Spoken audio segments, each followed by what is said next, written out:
Welcome to the first semifinals match of this year's Trash Bowl. This is in the European side of the bracket, and it's sparrowhawk1 facing TrashcanTV's own Alex, which by the way is why he's not here today, so you're stuck with me. Sorry about that. Sparrowhawk is bringing his Tempo Demon Hunter, Quest Warlock, Bomb Warrior, and his Highlander Mage's band. Alex is bringing Pirate Warrior, Tempo Demon Hunter, Murloc Paladin, and his Face Hunter is banned. And let's see where this goes. Historically, interestingly enough, often referenced, never shown, Alex has beaten Sparrowhawk before in the TrashcanTV Hearthstone Challenge, while Sparrowhawk has beaten Alex in the last Trash Bowl. Let me quickly spectate the other side of the match, and there we go. Sparrowhawk up top with the Bomb Warrior, Alex at the bottom with the Tempo Demon Hunter. The deck with probably the single most nerfs out of any deck ever-ish. Currently we can't really see the cards Alex got from the mulligan.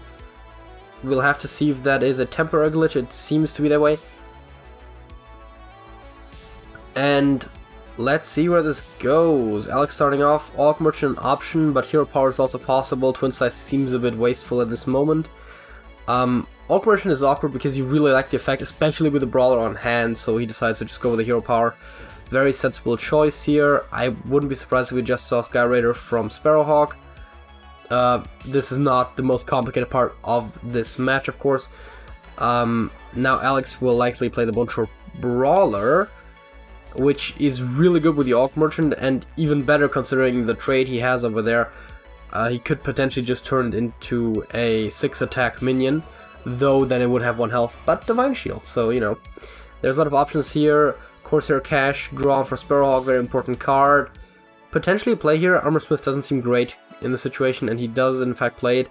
Wrench Caliber drawn, so that's kind of where the bomb strategy is focused on, of course.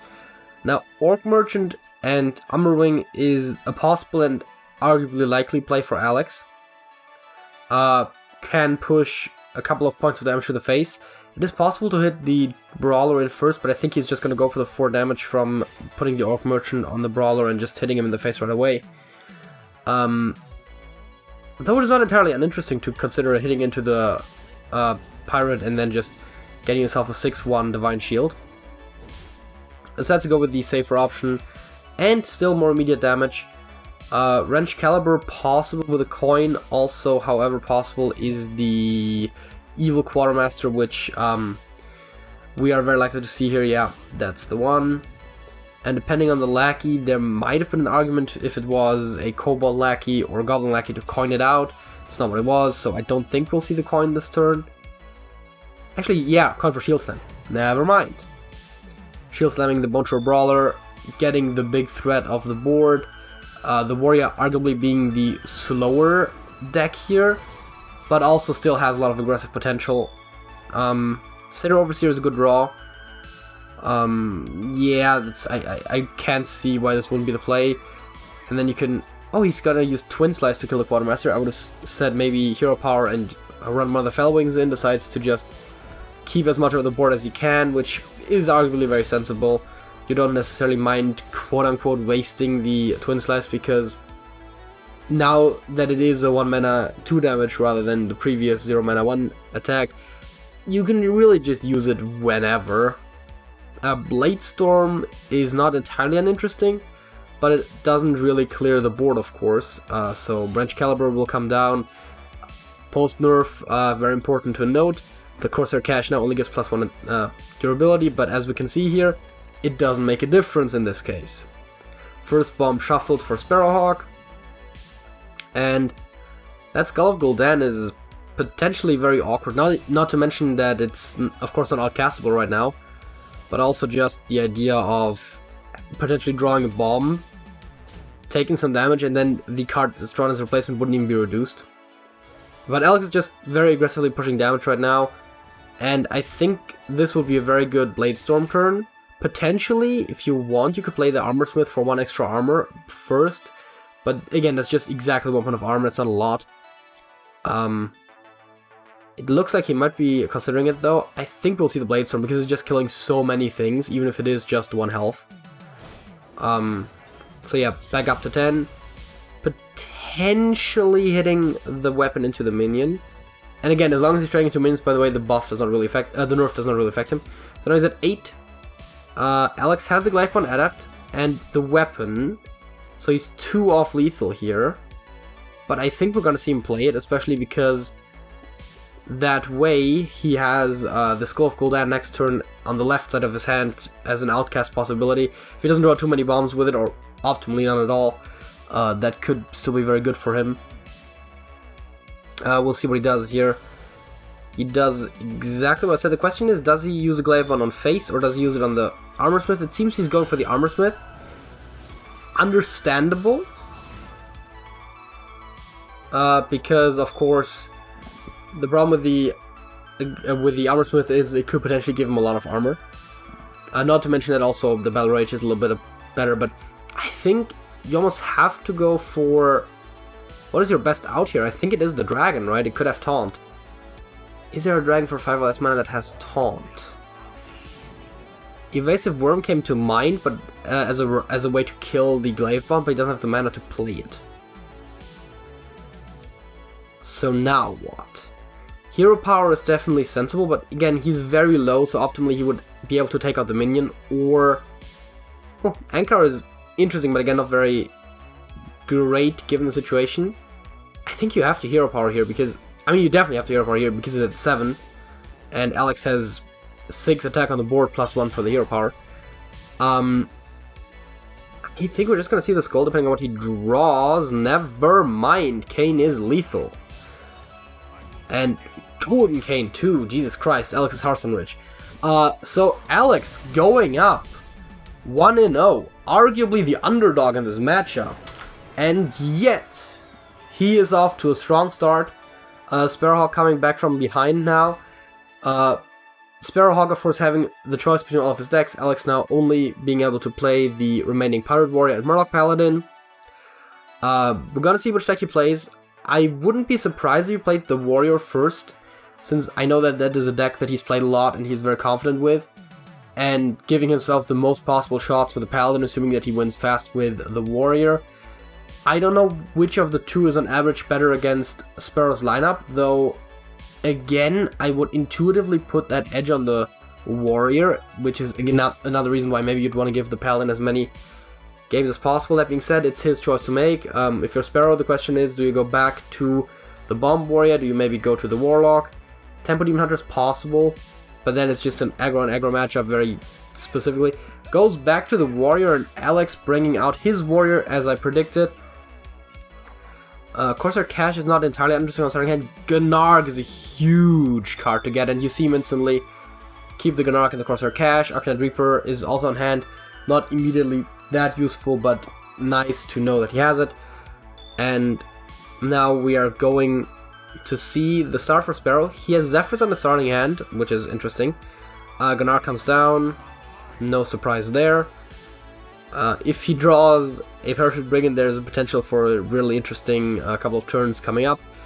Otherwise, coining Skybarge on 2 is plausible, especially if you have Brigand. Sparrow tempos out the Zephrys. Wow. You don't see it a lot. He just rather wanted to have the body against the aggro deck than waiting for it to become active at a point where, more likely than not, he's not going to get use out of it. Skybarge is still not uninteresting because you have the possibility of potentially playing multiple pirates with the Sky Raider more likely than not giving you a playable pirate. Decides to instead draw the weapon, gets the Ankar with the extra durability. Good, yeah, it's a good one. It can take out the Zephrys. It's very sensible, but also you are going to get the Arcanite Reaper anyway, so maybe I would have liked the Skywarch better there, but maybe he just has a better idea for what he wants to do with the coin. And we might see an... Wait, the Gnarg activates this turn if I'm not mistaken, so we might see the upgrade come down here to kill the Armorsmith. And then either coin on the Skywarch, play the Sky Raider, or play another cash. It seems he's playing the Skywarch and coining the Raider. No, wait, he's coining the upgrade. Interesting.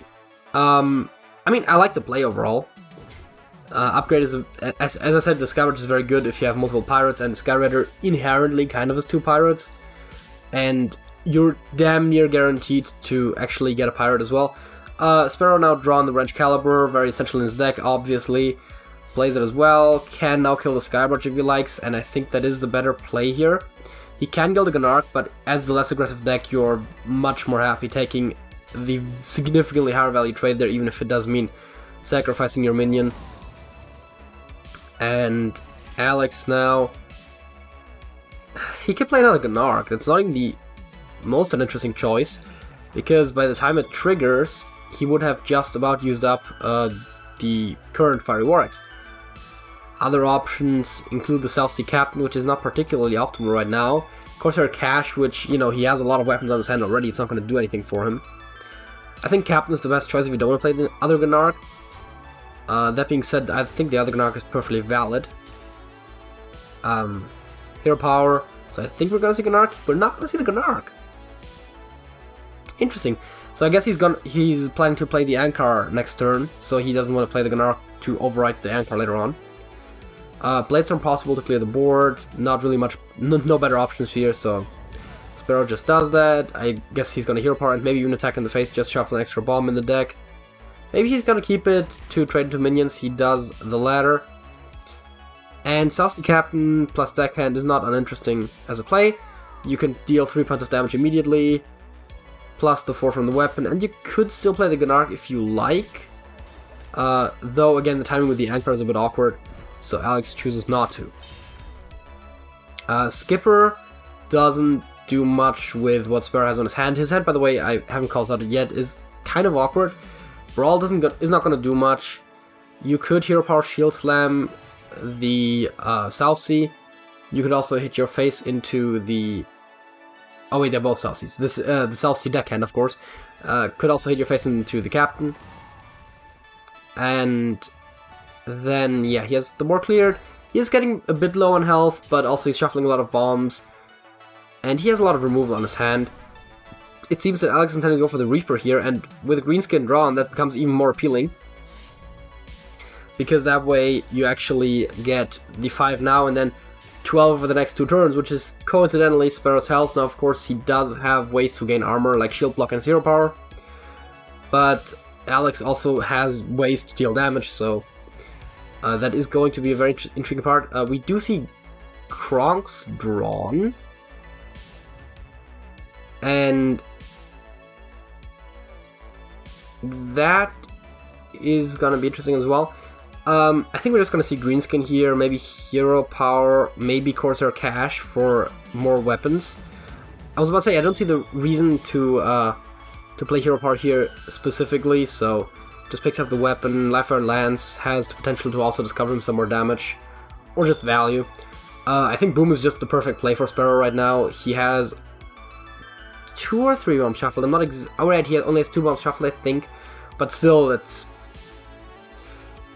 still seems fine. Seems he's going for the Blood Bowl Brute. Oh, right, yeah, never mind. The Boom seems very appealing, but you have to consider, of course, that Alex has a 6-attack weapon and a 5-attack minion, totaling 11. If you're at 13 health, you might want to take out the minion, even if it does cost you quite a bit and is, in terms of mana, and is a bit unfortunate of a play. So very sensible there. Alex is probably just gonna push the damage, maybe Mortal Strike the Blood Boil, play down the South Sea if he feels like it, maybe play the Lance instead, or the Anchor, and plays Hero Power. Does not kill the Blood Bowl Brute, keeping the Mortal Strike for face damage, which is arguably, given the low health of Sparrow, the better use, though it's a more consistent play to hit the Blood Boil. But, you know, he's saying I'm winning soon, I don't have to necessarily worry about taking damage. And Sparrow at 9. Alex has the weapon with 2 attack, because here's where, of course, the nerf of Corsair Cash comes into play. And the Mortal Strike for 4. The Pirate for 2. That is 8 points of damage, is 1 off. Wait, oh, Captain, right, that's lethal. Captain plus Mortal Strike should be lethal. Math is hard, but not that hard. And Alex going up 2-0 against the Trash Bowl 1 European champion Sparrowhawk in a bit of an unexpected turn.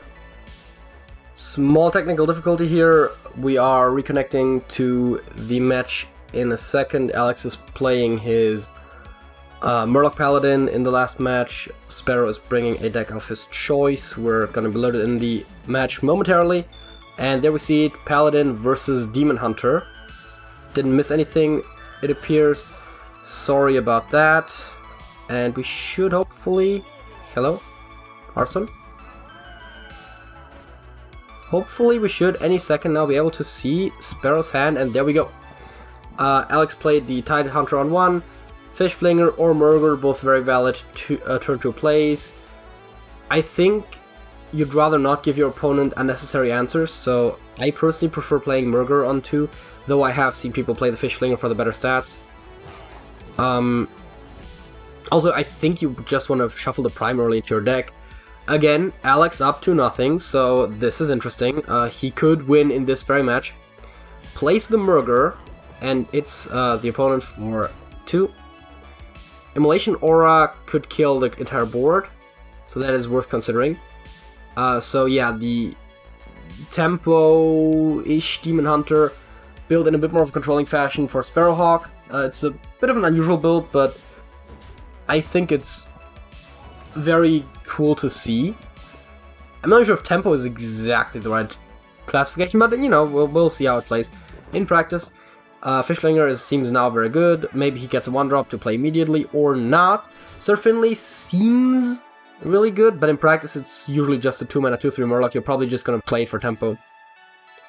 Immolation Aura is still capable of killing the entire board. Plays the Warblades instead.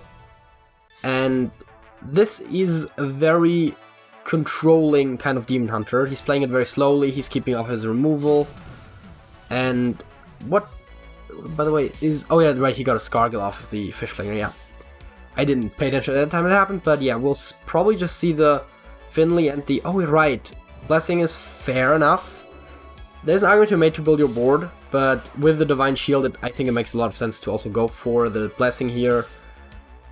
Very few minions that would be better to put it on. You know, there's arguments to be made for, say, the War Leader or something. Immolation Aura now still kills the Divine Shield, but not the minion as a whole. Plus, the Chaos Strike or the Twin Slash, of course, does give him the attack to do it. And it seems like that's what he's about to do.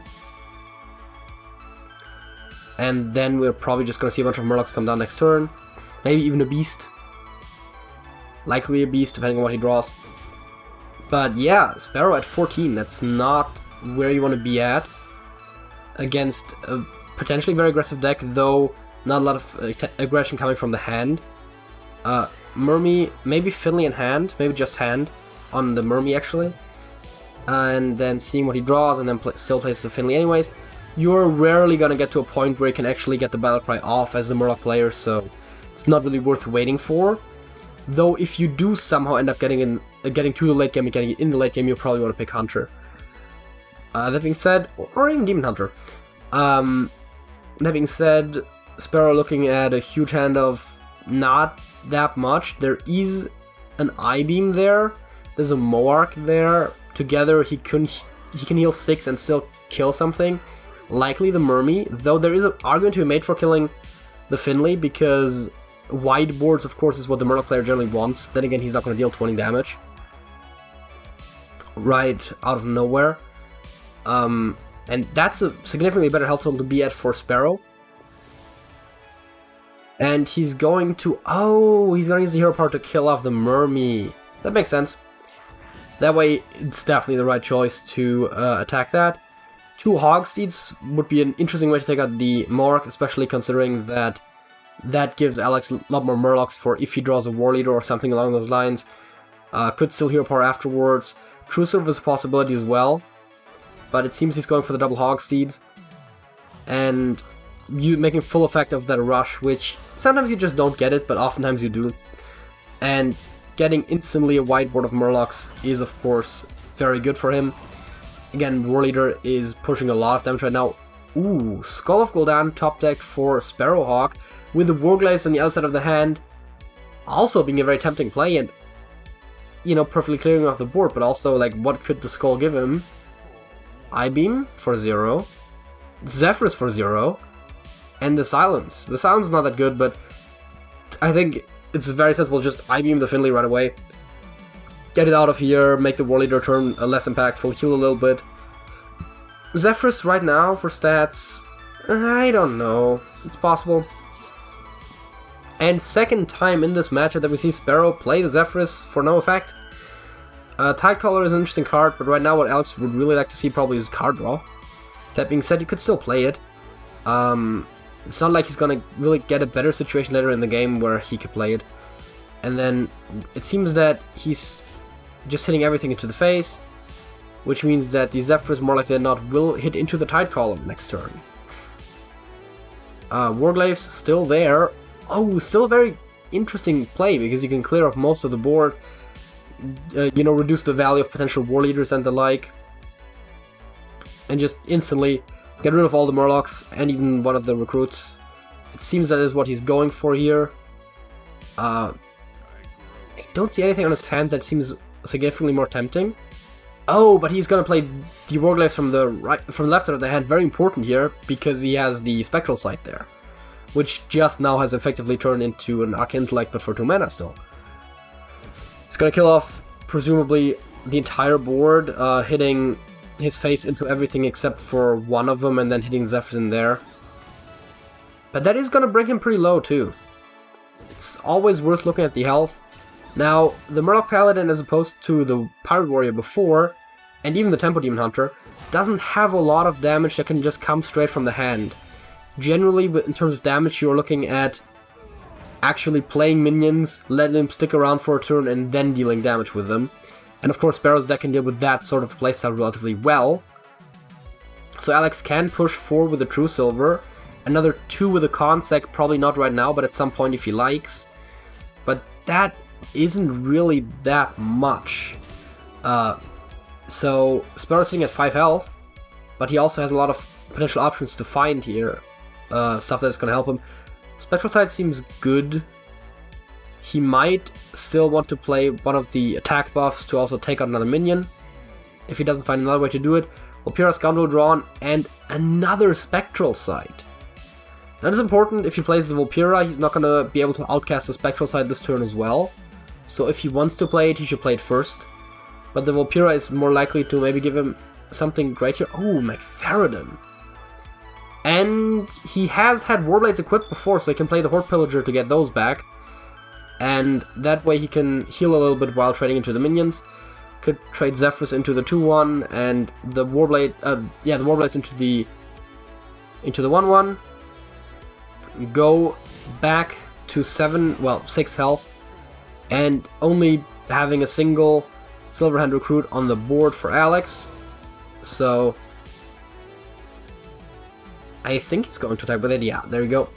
And that way he is at 6 health, and Alex, again, if he pulls a True Silver out of his deck, ooh, that's lethal. Yeah, that is lethal. Consec, dude, he sees it right away. The Consec, the dude, and the Angling Rod. That means, ladies and gentlemen, winning 3-0 against the inaugural European champion, and thereby advancing to this round's European Championship, is Alex. Can you believe it? 3-0 against Sparrowhawk. What a game. This is something, alright. Well, you know, if you enjoyed this completely not overwhelming match, Jesus Christ, you know, leave a like on the video. If you want to know more about this tournament, if you are maybe new to the community and you haven't seen all of this before, check out the other videos and join our Discord server where you can talk to us, that being, well, I guess me, and all of the competitors, including Alex, who of course is the regular host of this channel. And until next time, That's it.